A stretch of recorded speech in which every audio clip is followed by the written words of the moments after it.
After this, we would have the second session of the symposium called the rebuttal or the understanding session, in which the three speakers, first Swami Golokananda, then Father Payapalli, and then Dr. Zakir Naik, would speak on what the other speakers have spoken today, as well as the correlation of their particular faith with the other two faiths. This they would speak for about 20 to 30 minutes each in the same order. I would then be concluding this session with the concluding remarks, inshallah, and I hope to be a very fair and straight coordinator in this thing. If any of the speakers have got any comments or remarks to make, I am available at your service throughout the session, and we hope we keep this an interesting session for all present here today. As far as the details of the speaker go, I have been called to coordinate this meeting just the last moment, I think, just 5 minutes before I've told, if you coordinate, it may be more balanced. So I have just taken that responsibility recently. Though I don't know the technical details of Swami Golokananda, the way a person speaks in 2-3 sentences, we know this person knows the sense, the logic, and proper emphasis of his religion. That's Swami Golokananda in a 2-line impression. Then Father Payapalli reaches out to people. The way he talks, I could make out in the 2 sentences. He can reach out to people with a simple, straightforward message. He could even speak in the local language of Malayalam, so others could appreciate. But because the format is English, he has been kind enough to give his talk in English itself. I welcome all the speakers on the dais, and we begin right away. I would not like to be in between the speakers and the interested audience here. May I call upon Swami Golokananda to present his talk on concept of God in Hinduism. Swami Golokananda. Ladies and gentlemen, welcome him.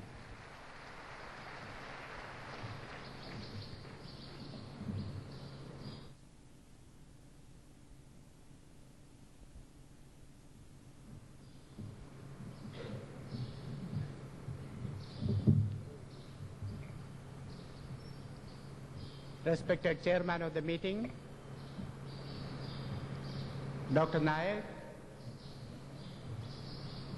Revered Father, the dignitaries on the dais, and my brothers. It is a matter of joy and pride for me to be here with you, because there is now a mood to understand each other. When we understand each other, the natural implication of it is that we would love each other. And that is what the Hinduism preaches, the Christianity, Islam, every other religion preach, that we live with love as brothers on this earth and have a happy life. I am supposed to talk to you about the concept of God in Hinduism. The basic idea about the concept of God in Hinduism is that the Lord, who is omniscient, all-powerful, all-pervading, the Lord, He is the source of this universe. He is the sustenance of this universe, and also He is the sanctuary, the source, sustenance and sanctuary of the manifested universe is the Lord. That is the basic idea. All of us have, the whole universe have come from Him. It lives in Him and it goes back to Him. We live and move and have our being in God. That is at the spiritual level, it means that. So that is the basic idea. Now, what about, there are 3 entities in this universe for us to understand. We are trying to understand from time immemorial these 3 entities. The man's inquisitiveness to understand what is God, his inquisitiveness to understand what is the word that we confront, what is the relationship between we, the mortals, and the Lord. That relationship, that is a great subject of great study in Hinduism. God, Word, Man. How do we understand? How are we related? These three things. How are these three things related to each other? That is a great subject in Hinduism to understand, of study.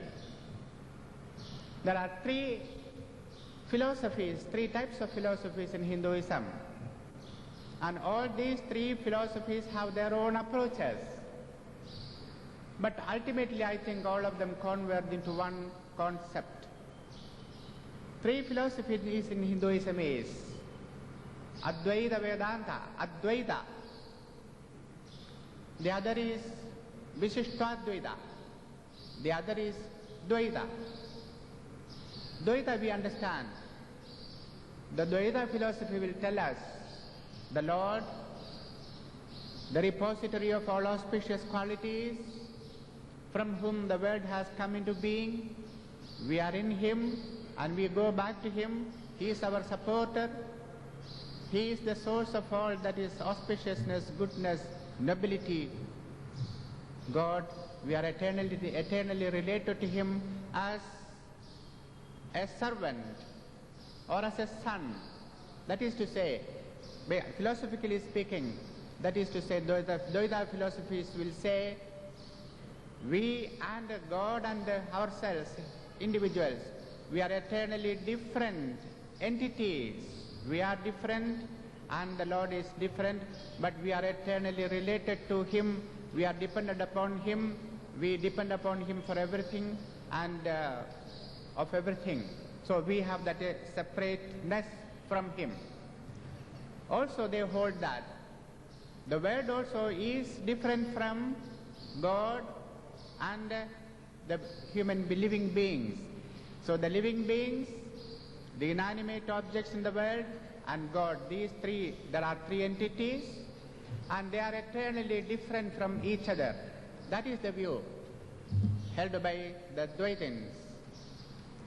The other school, Vishishtadvaitins, qualified monism, they say, no, we are not distinct, we are not separate, we are not completely, qualitatively we are not separate from Him. We are distinct, true, but qualitatively we are not away from Him, distinct from Him. They give us an example. There is a huge fire